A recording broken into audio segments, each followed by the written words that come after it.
Welcome back to ಮಲ್ಲಿಗೆ food kitchen. ಇವತ್ತು chicken recipe ಮಾಡಿದ್ದೀವಿ ಫ್ರೆಂಡ್ಸ್. ತುಂಬ ಬ್ಯೂಟಿಫುಲ್ಲಾಗಿ ಬಂದಿದೆ, ತುಂಬ ಟೇಸ್ಟಿಯಾಗಿದೆ ಫ್ರೆಂಡ್. ತುಂಬ ಈಸಿ ಕೂಡ ಮಾಡೋದು. ಅದನ್ನ ಯಾವ ರೀತಿ ಮಾಡೋದು ಅಂತ ನೋಡೋಣ ಬನ್ನಿ ಫ್ರೆಂಡ್ಸ್. ಈಗ 3 ಟೇಬಲ್ ಸ್ಪೂನ್ ಆಗೋಷ್ಟು ಧನಿಯಾ ಕಾಳು ತೊಗೊಂಡಿದ್ದೀವಿ. ಒಂದು 10ರಿಂದ 20 ಬ್ಯಾಡಗಿ ಮೆಣಸಿನ್ಕಾಯಿ ತೊಗೊಂಡಿದ್ದೀವಿ.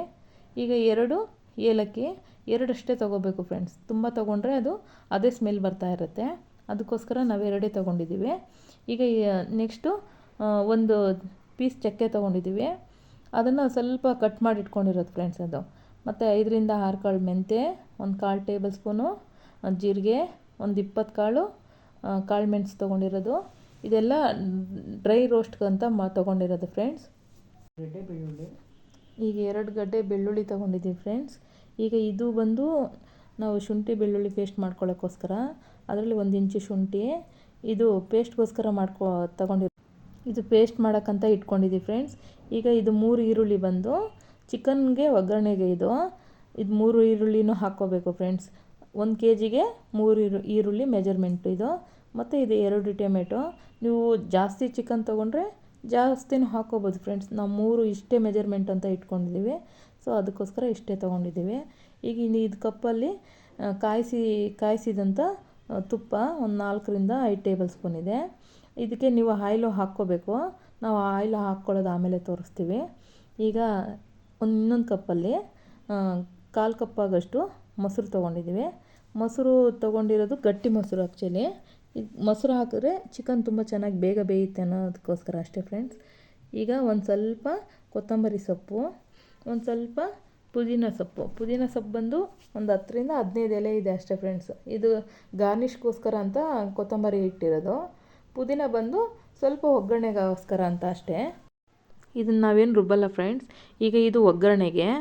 ಈಗ ಇದನ್ನು ಡ್ರೈ ರೋಸ್ಟ್ ಮಾಡ್ಕೊಳ್ಳೋಣ. ಇದು ಯಾವ ರೀತಿ ಮಾಡ್ಕೊಳ್ಳೋದು ನೋಡೋಣ ಬನ್ನಿ ಫ್ರೆಂಡ್ಸ್. ಇದು ಆಯಿಲ್ ಹಾಕ್ಕೊಂಡು ರೋಸ್ಟ್ ಮಾಡ್ಕೋಬಾರ್ದು ಫ್ರೆಂಡ್ಸ್. ಇದು ಓನ್ಲಿ ಡ್ರೈ ರೋಸ್ಟು. ನೋಡಿ, ಈಗ ಒಂದು ಬಾಣಲಿ ಇಟ್ಕೊಂಡಿದ್ದೀವಿ. ಇದಕ್ಕೆ ಧನಿಯಾ ಕಾಳು ಹಾಕಿದ್ದೀವಿ. ಧನಿಯಾ ಕಾಳು ಹಾಕಿದ ನಂತರ ಮೆಣಸುಕಾಳು ಇದೆಲ್ಲ ಹಾಕ್ಕೊಂಡು ರೋಸ್ಟ್ ಮಾಡ್ಕೋಬೇಕು ಫ್ರೆಂಡ್ಸ್. ಇದು ಲೋ ಫ್ಲೇಮಲ್ಲಿ ಇಟ್ಕೊಂಡು ರೋಸ್ಟ್ ಮಾಡ್ಕೋಬೇಕು ಫ್ರೆಂಡ್ಸ್. ಹೈ ಫ್ಲೇಮಲ್ಲಿ ಇಡೋಕ್ಕೆ ಹೋಗಬೇಡಿ. ಹೈ ಫ್ಲೇಮಲ್ಲಿ ಇಟ್ಟರೆ ತುಂಬ ಕಹಿ ಬಂದುಬಿಡುತ್ತೆ ಗ್ರೇವಿ. ಲೋ ಫ್ಲೇಮಲ್ಲೇ ಆದಷ್ಟು.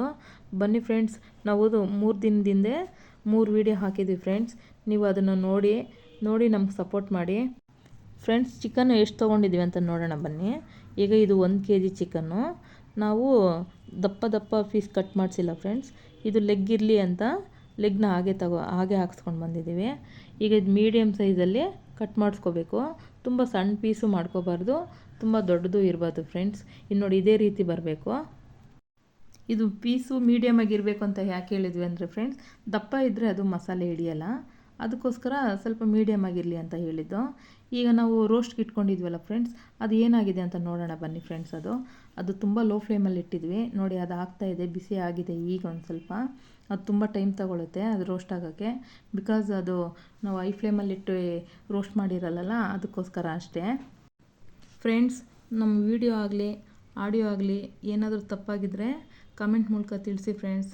ಮುಂದೆ ಬರುವ ವಿಡಿಯೋ ಮೂಲಕ ಕರೆಕ್ಷನ್ ಮಾಡ್ಕೋತೀವಿ ಫ್ರೆಂಡ್ಸ್. ನೀವು ನಮ್ಮ ವಿಡಿಯೋ ನೋಡಿ ದಯವಿಟ್ಟು ನಮ್ಮ ಚಾನಲ್ನ ಸಬ್ಸ್ಕ್ರೈಬ್ ಮಾಡ್ಕೊಳ್ಳಿ. ಯಾಕಂದರೆ ಸಬ್ಸ್ಕ್ರೈಬ್ ಆದ್ರೇ ನೀವು ನಮ್ಮ ವೀಡಿಯೋಸ್ನ ನೋಡೋಕ್ಕಾಗೋದು ಫ್ರೆಂಡ್ಸ್. ನಾವು ಆಗಲೇ ರೋಸ್ಟ್ ಮಾಡಿ ತಣ್ಣಗಾಗಕ್ಕೆ ಇಟ್ಟಿದ್ವಲ್ಲ ಫ್ರೆಂಡ್ಸ್, ಅದನ್ನು ಈಗ ಮಿಕ್ಸಿ ಜಾರ್ಗೆ ಹಾಕ್ಕೊಂಡು ಪೌಡ್ರ್ ಮಾಡ್ಕೊಳ್ಳೋಣ. ಅದನ್ನು ಈಗ ನೋಡಿ ಫ್ರೆಂಡ್ಸ್, ಮಿಕ್ಸಿ ಜಾರ್ಗೆ ಹಾಕ್ಕೋತಾ ಇದ್ದೀವಿ. ತಣ್ಣಗಾಗಿದೆ. ಈಗ ಮಿಕ್ಸಿ ಜಾರ್ಗೆ ಹಾಕ್ಕೊಂಡು ಪೌಡ್ರ್ ಮಾಡ್ಕೊಂಡಿದ್ದ ನಂತರ ಈಗ ಬಾಣಲಿನ ಬಿಸಿಗಿಡೋಣ ಫ್ರೆಂಡ್ಸ್. ಬಿಸಿಗೆ ನೋಡಿ ಇಟ್ಟಿದ್ದೀವಿ. ಈಗ ಬಿಸಿಗಿಟ್ಟಿರೋ ಇದಕ್ಕೆ 4 ಟೇಬಲ್ ಸ್ಪೂನ್ ತುಪ್ಪ ಹಾಕ್ತಾಯಿದ್ದೀವಿ. 4 ಟೇಬಲ್ ಸ್ಪೂನ್ ತುಪ್ಪ ಹಾಕಿದ ನಂತರ ಈಗ ಇದಕ್ಕೆ ಒಂದು 3ರಿಂದ 4 ಸ್ಪೂನ್ ಎಣ್ಣೆ ಹಾಕ್ಕೋಬೇಕು. ಈಗ ಇದಕ್ಕೆ ಆಯಿಲ್ ಹಾಕ್ಕೋತಾ ಇದ್ದೀವಿ ಫ್ರೆಂಡ್ಸ್. ಈಗ ಇದು ಆಯಿಲು ಸ್ವಲ್ಪ ಬಿಸಿ ಆಗಬೇಕು. ಇವಾಗ ಇದಕ್ಕೆ ಅರಿಶಿನ ಹಾಕ್ಕೋತಾ ಇದ್ದೀವಿ, 1/4 ಟೇಬಲ್ ಸ್ಪೂನು. ಈಗ ಅದೇ ಇದಕ್ಕೆ ಸ್ವಲ್ಪ ಸಾಸಿವೆ ಹಾಕ್ಕೋತಾ ಇದ್ದೀವಿ. ಸಾಸಿವೆ ಹಾಕೋದು ಏನಕ್ಕಪ್ಪ ಅಂದರೆ ತುಂಬ ಗ್ರೇವಿ ಟೇಸ್ಟಿಯಾಗಿರುತ್ತಂತ ಅಷ್ಟೇ ಫ್ರೆಂಡ್ಸ್. ಈಗ ಇದಕ್ಕೆ 3 ಈರುಳ್ಳಿ ಸಣ್ಣ ಕಟ್ ಮಾಡ್ಕೊಂಡಿರೋವಂಥ ಈರುಳ್ಳಿ ಹಾಕ್ತಾಯಿದ್ದೀವಿ. ಈಗ ಇದು ಚೆನ್ನಾಗಿ ಬ್ರೌನ್ ಕಲರ್ ಆಗಬೇಕು ಫ್ರೆಂಡ್ಸ್. ಅಲ್ಲಿ ತನಕ ನೀವು ಫ್ರೈ ಮಾಡ್ಕೋತಾ ಇರಬೇಕು. ಅದು ಹಸಿ ವಾಸನೆ ಹೋಗಬೇಕು ಫ್ರೆಂಡ್ಸ್. ಫ್ರೆಂಡ್ಸ್, ನಾವು ಯಾವಾಗಲೂ ಹಸಿ ಮಸಾಲೆ ಯೂಸ್ ಮಾಡ್ತಾಯಿದ್ವಿ. ಇದಕ್ಕೆ ಹಸಿ ಮಸಾಲೆ ಏನೂ ಯೂಸ್ ಮಾಡ್ತಾಯಿಲ್ಲ ಫ್ರೆಂಡ್ಸ್. ಬರೀ ಈರುಳ್ಳಿ, ಟೊಮೆಟೊ, ಶುಂಠಿ ಬೆಳ್ಳುಳ್ಳಿ ಪೇಸ್ಟ್ ಹಾಕಿ ಮಾಡ್ತಾ ಇರೋದು. ಈಗ ಇದು ಸ್ವಲ್ಪ ಗೋಲ್ಡನಿಶ್ ಆಗಿದೆ. ಇದಕ್ಕೆ 2 ಟೇಬಲ್ ಸ್ಪೂನು ಉಪ್ಪು ಹಾಕ್ಕೊಂಡಿದ್ದೀವಿ ಫ್ರೆಂಡ್ಸ್. ಈಗ ಅದೇ ಇದಕ್ಕೆ ನಾವು ಅವಾಗೆ ಮಾಡ್ಕೊಂಡಿದ್ವಲ್ಲ ಶುಂಠಿ ಬೆಳ್ಳುಳ್ಳಿ ಪೇಸ್ಟು, ಅದನ್ನು ಹಾಕ್ಕೋತಾ ಇದ್ವಿ. ನೋಡಿ ಫ್ರೆಂಡ್ಸ್, ನಮ್ಮ ಮನೇಲೇ ಮಾಡಿರೋದ್ರಿಂದ ಅದು ಕಲರ್ ಎಷ್ಟು ಚೆನ್ನಾಗಿ ಬಂದಿದೆ ಶುಂಠಿ ಬೆಳ್ಳುಳ್ಳಿ ಪೇಸ್ಟು. ಈಗ ಇದು ಶುಂಠಿ ಬೆಳ್ಳುಳ್ಳಿ ಪೇಸ್ಟ್ ಹಾಕಿದ್ವಲ್ಲ ಫ್ರೆಂಡ್ಸ್, ಅದು ಹಸಿ ವಾಸನೆ ಹೋಗಬೇಕು. ಹಸಿ ವಾಸನೆ ತುಂಬ ಫ್ರೈ ಆಗಬೇಕು ಫ್ರೆಂಡ್ಸ್. ಒಂದು 2 ಸೆಕೆಂಡ್ ನೀವು ಫ್ರೈ ಮಾಡ್ತಾನೇ ಇರಿ. ಅದು ಹಸಿ ವಾಸನೆ ಎಷ್ಟು ಚೆನ್ನಾಗಿ ಹೋಗುತ್ತೋ ಅಷ್ಟು ಚೆನ್ನಾಗಿ ಗ್ರೇವಿ ಬರುತ್ತೆ ಫ್ರೆಂಡ್ಸ್. ಈಗ ಹಸಿ ವಾಸನೆ ಹೋಗಬೇಕು ಅಂತ ಏನು ಕೇಳ್ತಾ ಇದ್ದೀವಿ ಅಂದರೆ ಫ್ರೆಂಡ್ಸ್, ಅದು ತುಪ್ಪದಲ್ಲಿ ಹುರ್ಕೋತಾ ಇರೋದ್ರಿಂದ ಅದು ಹಸಿ ವಾಸನೆ ಇದ್ದರೆ ಅಷ್ಟು ಗ್ರೇವಿ ಚೆನ್ನಾಗಿ ಬರೋಲ್ಲ ಫ್ರೆಂಡ್ಸ್. ಅದಕ್ಕೋಸ್ಕರ ಹೇಳ್ತಾ ಇದ್ದೀವಿ. ಈಗ ಇದಕ್ಕೆ ನಾವು ಟೊಮೆಟೊನು ಮತ್ತು ಪುದೀನ ಹಾಕ್ಕೊಂಡು ಅದನ್ನು ಚೆನ್ನಾಗಿ ಮಿಕ್ಸ್ ಮಾಡ್ತಾ ಇರಬೇಕು ಫ್ರೆಂಡ್ಸ್. ಅದು ಅಷ್ಟೇ ತುಂಬ ಚೆನ್ನಾಗಿ ಬೇಯಬೇಕು. ಅದು ಸ್ಮ್ಯಾಶ್ ಆಗೋ ರೀತಿ ಬೇಯಬೇಕು ಫ್ರೆಂಡ್ಸ್. ನಾವು 2 ಟೊಮೆಟೊ ತೊಗೊಂಡಿರೋದು. ನಾವು 1 kgಗಂತ 2 ತೊಗೊಂಡಿರೋದು. ನೀವು ಬೇಕು ಅಂದರೆ ಜಾಸ್ತಿ ಹಾಕ್ಕೋಬೋದು. ಅದರಲ್ಲೂ ನಾಟಿ ಟೊಮೆಟೊ ಹಾಕ್ಕೋಬಾರ್ದು ಫ್ರೆಂಡ್ಸ್, ಆಪಲ್ ಟೊಮೆಟೊನೇ ಹಾಕ್ಕೋಬೇಕು. ನಾಟಿ ಟೊಮೆಟೊ ಯಾಕೆ ಬೇಡ ಅಂತ ಹೇಳಿದ್ವಿ ಫ್ರೆಂಡ್ಸ್, ಅದು ತುಂಬ ಹುಳಿ ಇರುತ್ತೆ, ಅದಕ್ಕೋಸ್ಕರ ಅಷ್ಟೇ. ಈಗ ಈ ಟೊಮೆಟೊ ಎಲ್ಲ ಹಾಕಿದ್ದೀವಲ್ಲ, ಅದು ತುಂಬ ಸ್ಮ್ಯಾಶ್ ಆಗಬೇಕು. ಅದು ಇಲ್ಲಾಂದರೆ ಚಿಕನ್ ಜೊತೆ ಸಿಕ್ಕಿದ್ರೆ ಅದು ಅಷ್ಟು ಚೆನ್ನಾಗಿರಲ್ಲ ಫ್ರೆಂಡ್ಸ್. ಅದಕ್ಕೆ ಚೆನ್ನಾಗಿ ಸ್ಮ್ಯಾಶ್ ಮಾಡಿ ಅಂತ ಹೇಳ್ತಾ ಇರೋದು ಫ್ರೆಂಡ್ಸ್. ಈಗ ಇದಕ್ಕೆ ನಾವು ಆವಾಗಲೇ 1/4 ಕಪ್ ಆಗೋಷ್ಟು ಮೊಸರು ಇಟ್ಟಿದ್ವಲ್ಲ ಫ್ರೆಂಡ್ಸ್, ಅದನ್ನು ಆ್ಯಡ್ ಮಾಡ್ಕೋತಾ ಇದ್ದೀವಿ. ಇದು ಅಷ್ಟೇ ಚೆನ್ನಾಗಿ ಅದು ಹಸಿ ವಾಸನೆ ಹೋಗಬೇಕು, ಅಲ್ಲಿ ತನಕ ಫ್ರೈ ಮಾಡ್ತಾನೇ ಇರಿ. ಈಗ ಇದು ಫ್ರೈ ಆಗಿದೆ ಫ್ರೆಂಡ್ಸ್. ಈಗ ಆವಾಗೆ ರುಬ್ಬಿಟ್ಕೊಂಡಿದ್ವಲ್ಲ, ಅದು ಪೌಡ್ರ್ ಹಾಕ್ಕೋತಾ ಇದ್ದೀವಿ. ಅದು ಪೌಡ್ರ್ ಚೆನ್ನಾಗಿ ತಿರ್ಸ್ಕೊಡಿ. ಅದು ಅಷ್ಟೇ ಫ್ರೆಂಡ್ಸ್, ಹಸಿ ವಾಸನೆ ಹೋಗಬೇಕು. ಈಗ ಇದು ಎಣ್ಣೆ ಬಿಡೋ ತನಕ ಫ್ರೈ ಆಗ್ತಾ ಇರಲಿ ಫ್ರೆಂಡ್ಸ್. ನಾವು ಇದಕ್ಕೆ ಚಿಕನ್ ಮಸಾಲ, ಗರಂ ಮಸಾಲ ಪೌಡ್ರು ಹಾಕದೆ ಮಾಡ್ತಾ ಇರೋಂಥದ್ದು ಫ್ರೆಂಡ್ಸ್.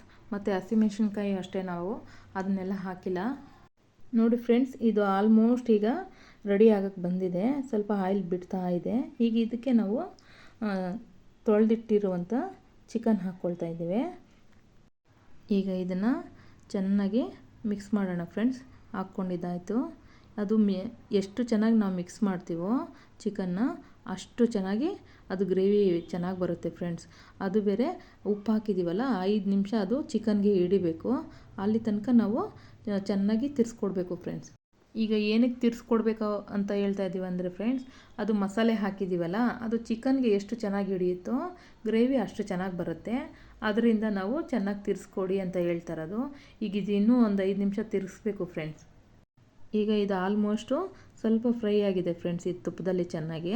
ಈಗ ಇದಕ್ಕೆ ನಾವು ಒಂದು 2 ಕಪ್ ಆಗೋಷ್ಟು ನೀರು ಹಾಕ್ಕೊಳ್ಳೋಣ ಬನ್ನಿ ಫ್ರೆಂಡ್ಸ್. ಅದು ಇನ್ನೂ ಒಂದು ಸ್ವಲ್ಪ ತಿರ್ಗಿಸ್ಬೇಕು, ಹಂಗಾಗಿ ತಿರ್ಸ್ಕೊಡ್ತಾ ಇದ್ದೀವಿ. ನೋಡಿ ಎಷ್ಟು ಚೆನ್ನಾಗಾಗಿದೆ ಫ್ರೆಂಡ್ಸ್, ತುಂಬ ಚೆನ್ನಾಗಿ ಬಂದಿದೆ. ಟೇಸ್ಟು ಅಷ್ಟೇ ತುಂಬ ಚೆನ್ನಾಗಿರುತ್ತೆ. ಇವಾಗ ಇದನ್ನು ನಾವು ಆವಾಗಲೇ ಹಾಕಿರಲಿಲ್ಲ ಫ್ರೆಂಡ್ಸ್, ಇದು ಚಿಕನ್ ಲಿವರು. ಅದು ಮುಂಚೆನೇ ಹಾಕಿದ್ರೆ ಬೇಗ ಬೆಂದ್ಬಿಡುತ್ತೆ ಅಂತ ನಾವು ಈಗ ಮಧ್ಯದಲ್ಲಿ ಹಾಕ್ತಾ ಇರೋದು ಅದನ್ನು. ಈಗ ಇದನ್ನು ಇನ್ನೊಂದು 2 ಸೆಕೆಂಡು ತಿರ್ಸ್ಕೊಟ್ರೆ ಸಾಕು ಫ್ರೆಂಡ್ಸ್. ಯಾಕಂದರೆ ಮಸಾಲೆ ಎಷ್ಟು ಚೆನ್ನಾಗಿ ಹಿಡಿಯುತ್ತೋ ಅಷ್ಟು ಚೆನ್ನಾಗಿ ಗ್ರೇವಿ ಟೇಸ್ಟಿಯಾಗಿ ಬರುತ್ತೆ. ಅದಕ್ಕೋಸ್ಕರ ನಾವು ಪದೇ ಪದೇ ಅದನ್ನೇ ಹೇಳ್ತಾ ಇರೋದು ಫ್ರೆಂಡ್ಸ್. ನೋಡಿ, ಈಗ 2 ಕಪ್ ನೀರು ನಾವು ಹಾಕ್ಕೋತಾ ಇದ್ದೀವಿ. ಈಗ 1 ಕಪ್ ಹಾಕಿದ್ದೀವಿ. ಈಗ ಮತ್ತೆ ಇನ್ನೊಂದು ಕಪ್ಪು ಹಾಕ್ಕೋತಾ ಇದ್ದೀವಿ. ಇದು ಹಾಕ್ಕೊಂಡು 2 ನಿಮಿಷ ಇದನ್ನು ತಿರ್ಸ್ಕೋಬೇಕು. ತಿರ್ಸ್ಕೊಂಡು ಈಗ ಇದನ್ನು ತಿರ್ಸ್ಕೊಟ್ಟು 5 ನಿಮಿಷ ಬೇಯಕ್ಕೆ ಬಿಡೋಣ ಫ್ರೆಂಡ್ಸ್. ಪ್ಲೀಸ್ ನಮ್ಮ ಚಾನಲ್ನ ಸಬ್ಸ್ಕ್ರೈಬ್ ಮಾಡ್ಕೊಳ್ಳಿ ಫ್ರೆಂಡ್ಸ್. ಪ್ಲೀಸ್ ಸಪೋರ್ಟ್ ಮಾಡಿ, ಆದಷ್ಟು ಶೇರ್ ಮಾಡಿ ಫ್ರೆಂಡ್ಸ್. ನೀವೆಷ್ಟು ಸಪೋರ್ಟ್ ಮಾಡ್ತೀರೋ ಅಷ್ಟು ನಮ್ಗೆ ಒಳ್ಳೆಯದು ಫ್ರೆಂಡ್ಸ್. ಏನೇ ಮಿಸ್ಟೇಕ್ ಇದ್ದರೂ ನಮ್ಮ ಕಮೆಂಟ್ ಮೂಲಕ ತಿಳಿಸಿ friends. Please friends, veg and non veg 2 recipe ಹಾಕ್ತೀವಿ. ಅದರಲ್ಲೂ ನಾನ್ ವೆಜ್ಜು ಜಾಸ್ತಿ ಇರುತ್ತೆ ಫ್ರೆಂಡ್ಸ್. ಆದರೂ ವೆಜ್ ಸ್ವಲ್ಪ ಕಡಿಮೆ, ಸಮ್ ಟೈಮ್ ಬರುತ್ತೆ ಅಷ್ಟೇ ವೆಜ್ಜು. ನೋಡಿ ಫ್ರೆಂಡ್ಸ್, ಈಗ ಗ್ರೇವಿ ಈ ರೀತಿ ಬಂದಿದೆ. ಇವಾಗ ಇದನ್ನು ಒಂದು 2 ನಿಮಿಷ ಮುಚ್ಚಳ ಮುಚ್ಚಿ ಬೇಯಿಸೋಣ. ನೋಡಿ ಫ್ರೆಂಡ್, ಫೈನಲಿ ಎಷ್ಟು ಚೆನ್ನಾಗಾಗಿದೆ. ಈ ರೀತಿಯೇ ಆಗಬೇಕು, ಈ ಥರ ಆಯಿಲ್ ಬಿಟ್ಟಿರಬೇಕು, ಆವಾಗೇ ಅದು ಗ್ರೇವಿ ಚೆನ್ನಾಗಿ ಬರೋದು. Thanks for watching friends. ಇದಕ್ಕೆ ಫೈನಲಿ ನೀವು ಕೊರಿಯಂಡರ್ ಲೀವ್ಸ್ ಇಟ್ಟಿದ್ರಲ್ಲ, ಅದನ್ನು ಮೇಲೆ ಗಾರ್ನಿಷ್ಗೆ ಹಾಕ್ಕೊಳ್ಳಿ friends. Thanks for watching friends.